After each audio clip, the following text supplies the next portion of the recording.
Shana Tova.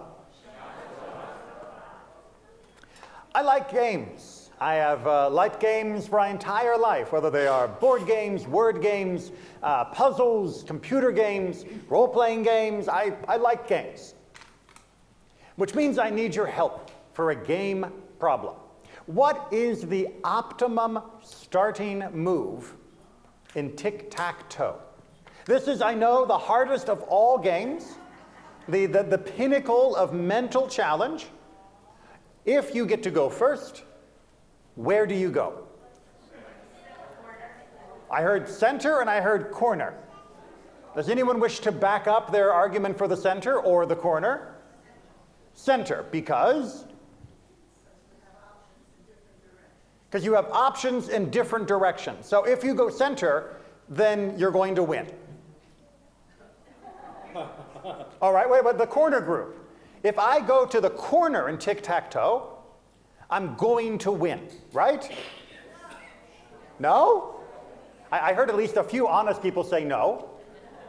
What's the problem with tic-tac-toe? There's an opponent. And what does that opponent do? They block me. All right?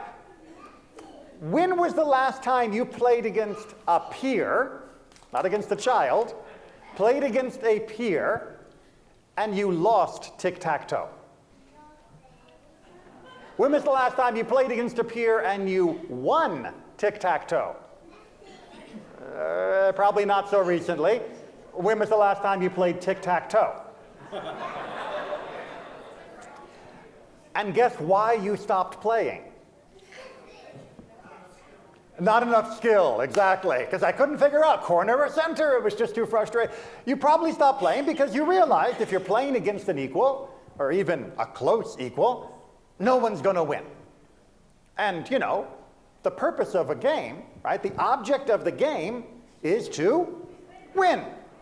And even though I can't lose, it still becomes frustrating.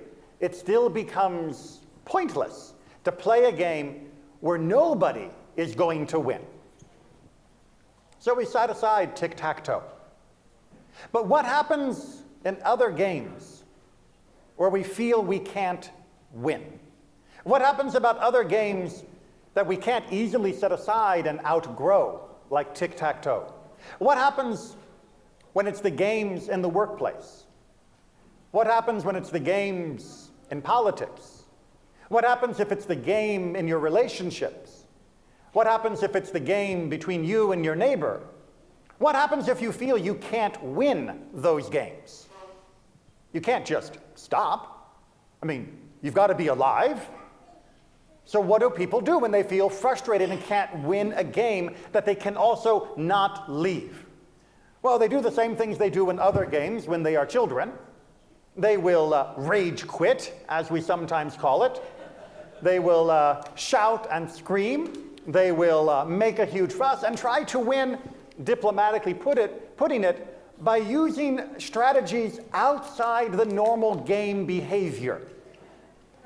I could win tic-tac-toe too if I just punched the other person and prevented them from putting down their piece. I could win tic-tac-toe too if I just wrote down XXX and didn't give the other person a turn.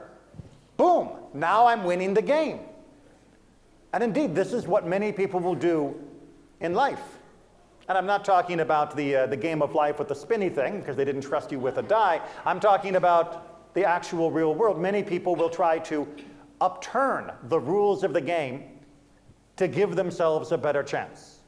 Or other people will look and say, I don't have the power, I don't have the ability, and as much as I may feel like I'm a big person for shouting at the barista at Starbucks to get exactly my coffee, and somehow that's a win, in all honesty, I have to admit to myself when I look in the mirror, I'm a loser. I'm losing at this game, and I'm never going to win, and I'm never going to be in a place to actually change the rules and overcome this. So you know, maybe I will exit the game. Maybe I'll crawl into a bottle.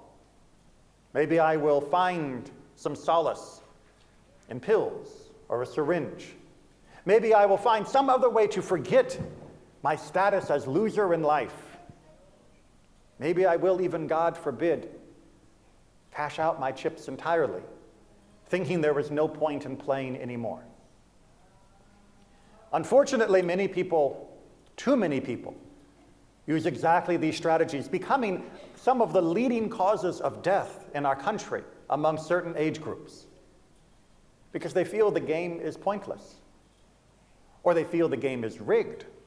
And there's a solution. If the game is rigged, then what I have to do is fix the game. I have to stand up and change the game.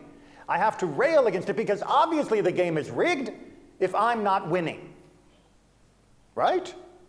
I can't lose at tic-tac-toe, which means if I play tic-tac-toe and somehow I lose, someone cheated.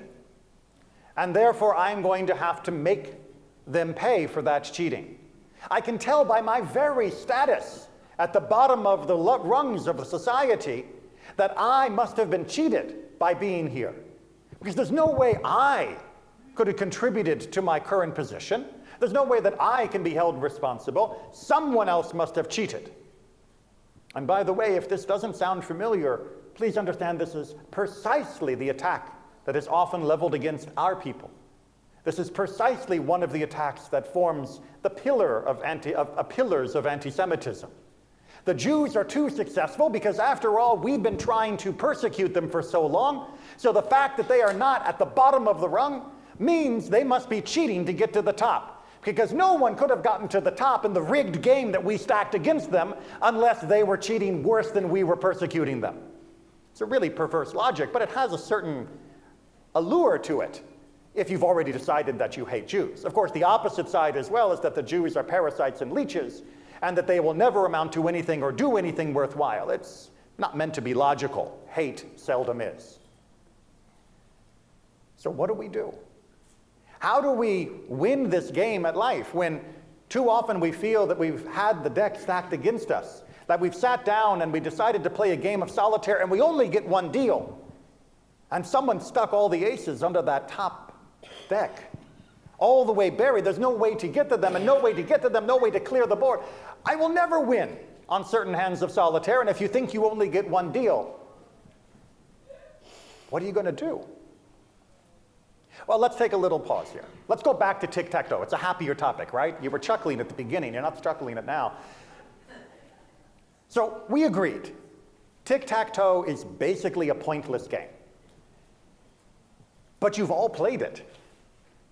What mean, sadistic person taught you tic-tac-toe, knowing that you would just waste years of your life playing this game, only to later realize that it was pointless, and yet you turned around and did the same thing to someone else later in life, teaching them tic-tac-toe? Tic-tac-toe only survives because it is multi-generational trauma that has been inherited. But that is the truth, right? We play tic-tac-toe first and foremost between an adult and a child. Right? We don't find kids just spontaneously inventing tic-tac-toe on the playground. Some kid says, hey, this is a game my father, my mother, my grandfather, my grandmother, my Zadie, they taught me. Isn't this fun? And for kindergartners, it is fun, because they don't know that the game is rigged. They don't know that they can't win, because routinely little kids win and lose at tic-tac-toe. But why do we play tic-tac-toe with children? Why is this part of our culture? What do we think we're doing to them? What's that? Forward thinking.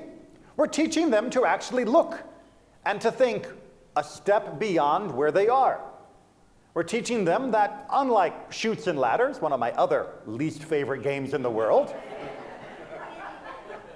or Candyland, exactly, that this game isn't about winning.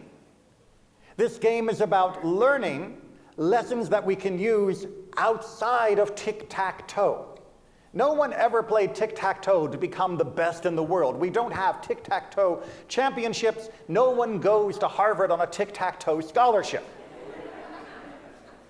And yet we play it almost religiously because an adult recognizes that a child can grasp those little 9 squares, that X and that O, and see a little bit of a step down. If I go here, he's going to go there, and if he goes there, I want to go. And just one little step, maybe up to 2 steps, maybe 3 steps, and eventually they master the game to the point that we never play it again. But they take that mastery, and God willing, they move it into the rest of their life and think about whatever they need to imagine, not just for planning for themselves, but also predicting others. If I take this from Sally, then Sally's going to feel this way. And if Sally feels this way, she's probably going to do this to me. And if I don't want that, I probably shouldn't put my X in that square in the first place. I shouldn't take whatever Sally's got. We begin to learn to predict others, which is the most complicated game of all. And so too with Snakes and Ladders and Candyland. We're not trying to teach them to master these games. We are teaching them how to master taking turns, teaching them how to master interacting with others in a shared experience. And ultimately, that is what games are actually for. I know we say the object of the game is to win. And when you sit down to play a game, you should be trying to win, unless you're playing tic-tac-toe against a child. But that's not the purpose of the game. The object of the game may be to win. The purpose of the game is to be with the other person and to have something that is being shared other than victory and defeat. Think if you had a friend that beat you every single time you sat down for poker. Would you still play poker with them? I'm not saying bet the house, but penny ante poker. You're just throwing a few coins on it, maybe at our men's club poker night, and you're just playing friendly poker. You're not betting the deed, you're not even betting your car. Would you still play poker if you knew 90 times out of 10, or out of 100, this person's going to beat me? Would you still show up and play? Absolutely. Absolutely you would. And if you wouldn't, talk to me afterwards, because we need to do some work on your personality. Because what did I slip in so sneakily into my hypothetical? They're your friend. They are your friend. What, you only play with your friends if you can win? Well, then why would they play with you if they are going to follow that same pattern? Right? If you put your X there, I'll only play if I win. Can you not predict where they're going to put their O, which is, well, if we're only going to play games that you win, and you think that's the only reason you should play a game with me, then you're not playing a game with me because you're my friend. You're playing a game because you want to beat someone, and I happen to be the convenient sucker. That's not how friends treat each other. But all of us, or at least many of us, if we still hopefully play games, we routinely walk into a game setting knowing there's a very high chance that I'm going to lose, knowing that other person is probably going to win. Or maybe it's reverse. Maybe you are the king at basketball in your family or circle of friends, and when you do the game, chances are you're going to come out with the most points, but you're not surprised when your friends show up on the court, and you enjoy the game, all of you, all the same.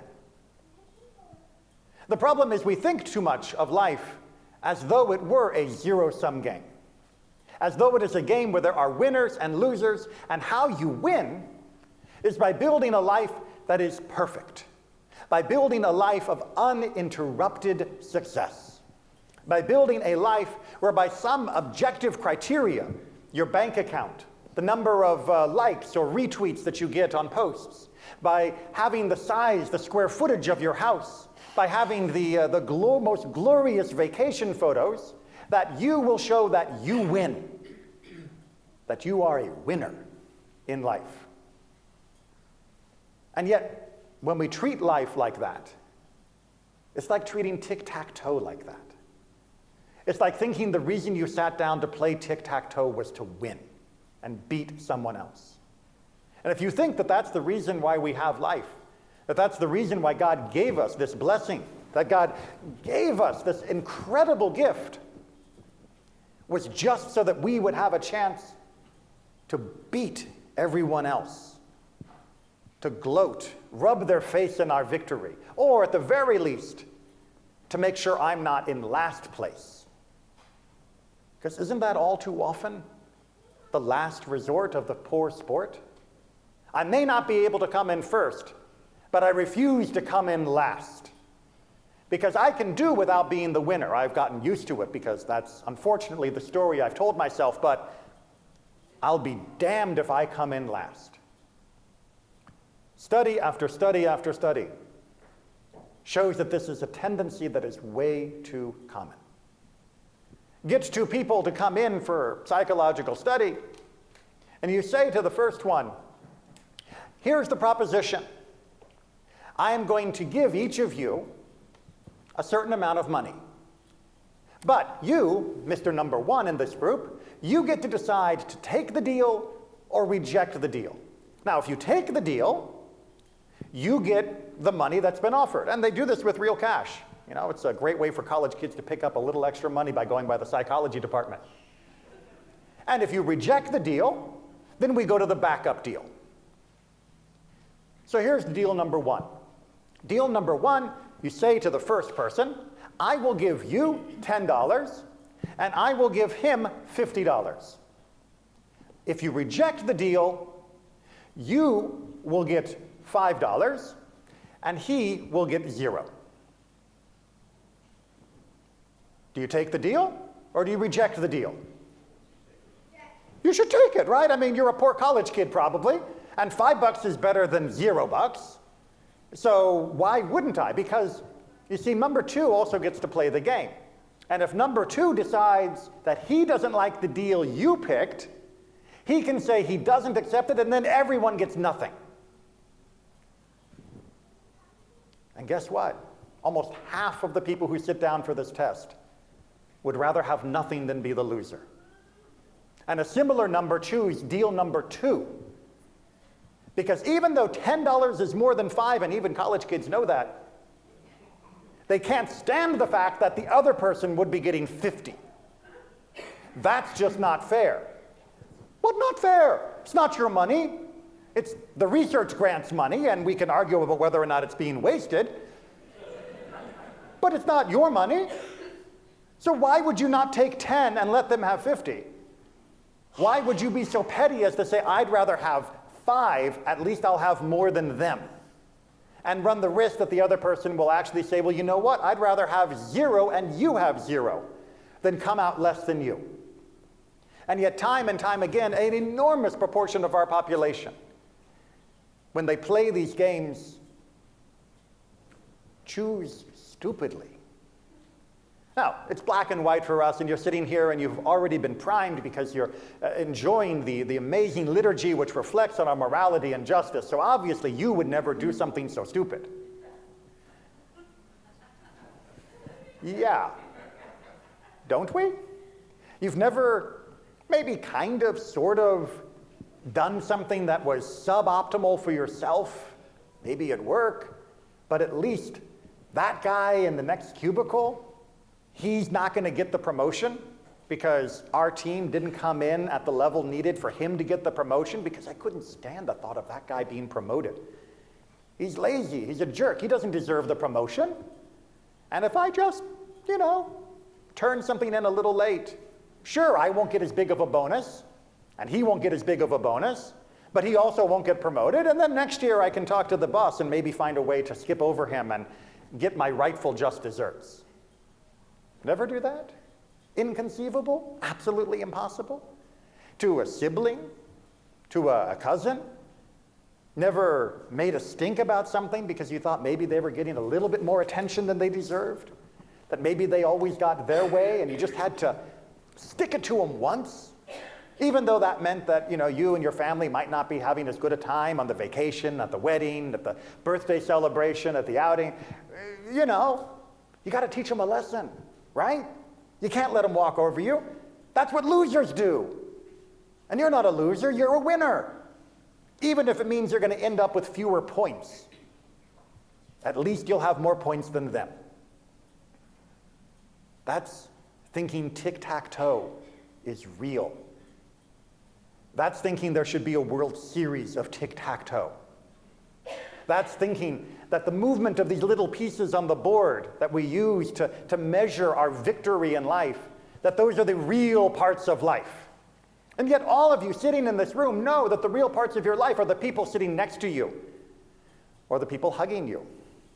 These are the real parts of your life. The feelings, the emotion, the connections you have with each other. That's what matters.